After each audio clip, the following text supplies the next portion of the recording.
बिस्मिल्लाहिर्रहमानिर्रहीम। अस्सलाम वालेकुम।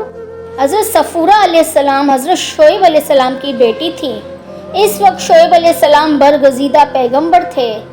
हज़रत सफ़ूरा रज़ियल्लाहु ताला अन्हा निहायत दानिशमंद, नेक, फरमाबरदार, इताअत गुज़ार बेटी और खातून थी।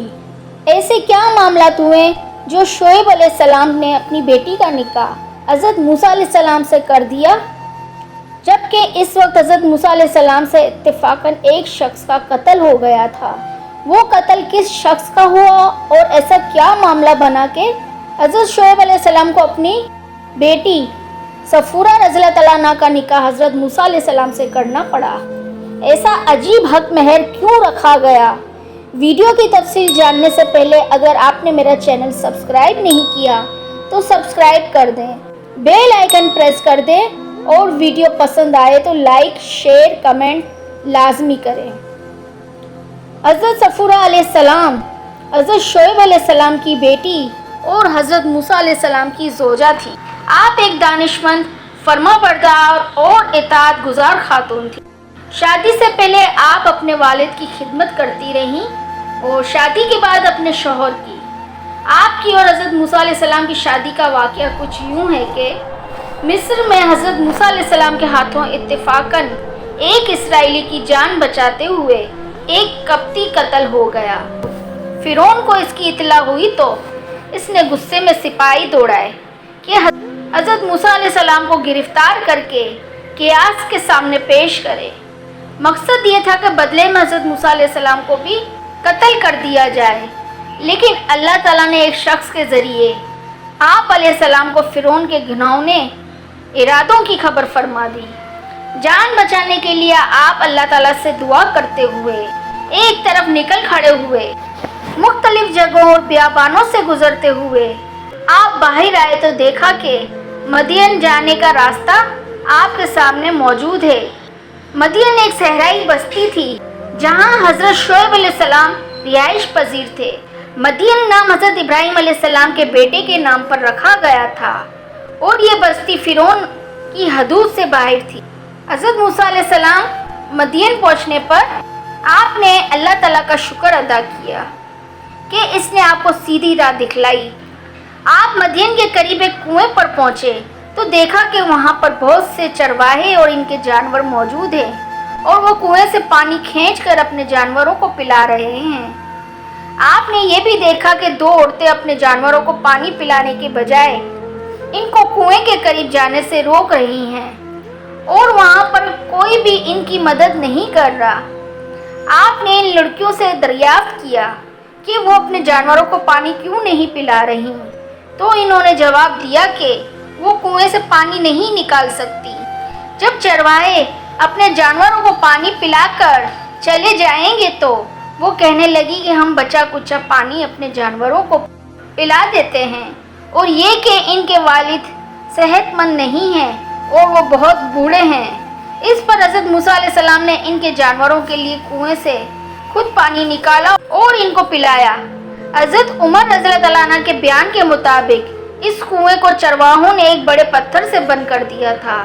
इस पत्थर को 10 आदमी मिलकर ही अपनी जगह से हटा सकते थे, लेकिन हज़रत मूसा अलैहिस्सलाम ने तन्हे तन्हाई इस पत्थर को अपनी जगह से सरका दी और अभी एक डोल ही पानी निकाला था कि बकरियां इस डोल पानी से आसूदा हो गई। इसके बाद आप थके हारे एक दरख्त के साए तले बैठ गए। आप मिस्र से मदीना पैदल आए थे।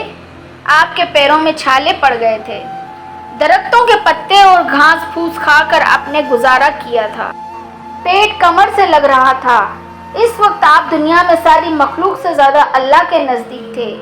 इस दरख्त के नीचे बैठकर आपने अल्लाह से दुआ की कि ए अल्लाह, मैं तेरे एहसानों का मोहताज हूँ। दूसरी तरफ दोनों लड़कियों की बकरियों को जब मूसा अलैहिस्सलाम ने पानी पिलाया तो ये अपनी बकरियां वापस लेकर गईं और इन्होंने अपने वालिद यानी हज़रत शोएब अलैहिस्सलाम को तमाम वाक़या बताया। आप अलैहिस्सलाम ने इन दोनों बहनों में से एक को हज़रत मूसा अलैहिस्सलाम को बुलाने के लिए भेजा। वो शर्म और हया से झिझकती हुई आपके पास आईं और अपने वालिद का पैगाम आप तक पहुंचाया और बताया कि वो आपके एहसान का बदला उजरत देकर उतारना चाहते हैं। حضرت موسیٰ علیہ السلام دیار غیر میں بھوکے پیاسے ہیں، بے یار و مددگار تھے، اللہ تعالیٰ کے سوا کوئی آسرا نہ تھا۔ آپ اللہ سے کسی بہتری کی امید پر ان کے ساتھ چل پڑے۔ ان خاتون نے جب حضرت موسیٰ علیہ السلام کے ساتھ اپنے والد کی طرف آنے کا سفر کیا تو حضرت موسیٰ علیہ السلام کے آگے آگے چلتی تھی۔ حضرت موسیٰ علیہ السلام نے یہ گوارا نہ کیا، ان کے اپنے پیچھے چلنے کے لیے کہا اور فرمایا کہ جس طرف مڑنا ہو اس طرف کنکری پھینک دو۔ اس طرح انہیں حضرت موسیٰ علیہ السلام کی شرافت کا اندازہ ہوا۔ کنویں سے تنے تنا پتھر ہٹانے سے انہیں حضرت موسیٰ علیہ السلام کی طاقت کا اندازہ ہوا۔ بے یار و مددگار عورتوں کی مدد کرنے سے ان کی نیک دلی کا پتہ چلا۔ حضرت شعیب علیہ السلام کے پاس پہنچ کر حضرت موسیٰ علیہ السلام نے تمام واقعہ کہہ سنایا۔ حضرت شعیب علیہ السلام نے حضرت موسیٰ علیہ السلام کو حوصلہ دیا اور کہا کہ اب تم فرعون کی سلطنت سے باہر ہو۔ اپنی بیٹی کے منہ سے حضرت موسیٰ علیہ السلام کی تعریف سن کر انہوں نے اپنی بیٹی کی شادی حضرت موسیٰ علیہ السلام سے کر دی اور مہر میں حضرت موسیٰ علیہ السلام نے 8 سال تک ان کے لیے کام کرنا اور ان کی خدمت کرنا منظور فرمایا۔ حضرت ابوبکر صدیق رضی اللہ تعالیٰ عنہ کی دانائی دیکھ کر انہوں نے اپنے بعد حضرت ابوبکر صدیق رضی اللہ تعالیٰ عنہ کو مسلمانوں کا خلیفہ منتخب کیا۔ حضرت یوسف علیہ السلام کو خریدنے والے مصری جنہوں نے بیک نظر حضرت یوسف علیہ السلام کو پہچان لیا اور گھر جا کر اپنی بیوی کو حضرت یوسف علیہ السلام کا خیال رکھنے کا کہا، اور شعیب علیہ السلام کی صاحبزادی کی جنہوں نے اپنے والد سے حضرت موسیٰ علیہ السلام کی سفارش کی کہ ان کو کام پر رکھ لیں۔ شادی کے بعد 10 سال تک حضرت موسیٰ علیہ السلام نے ان بزرگ کی یعنی حضرت شعیب علیہ السلام کی خدمت فرمائی اور 10 سال بعد اپنی بیوی کو لے کر واپس وطن کی طرف روانہ ہو گئے۔ واپسی کے اس سفر میں انہوں نے ایک درخت کی شاخوں میں خدا تعالیٰ کا نور چمکتا ہوا نظر آیا۔ انہوں نے اللہ سے ہم کلامی کا شرف حاصل کیا اور نبوت کا تحفہ لے کر اور اپنی زوجہ کے ساتھ لوٹے۔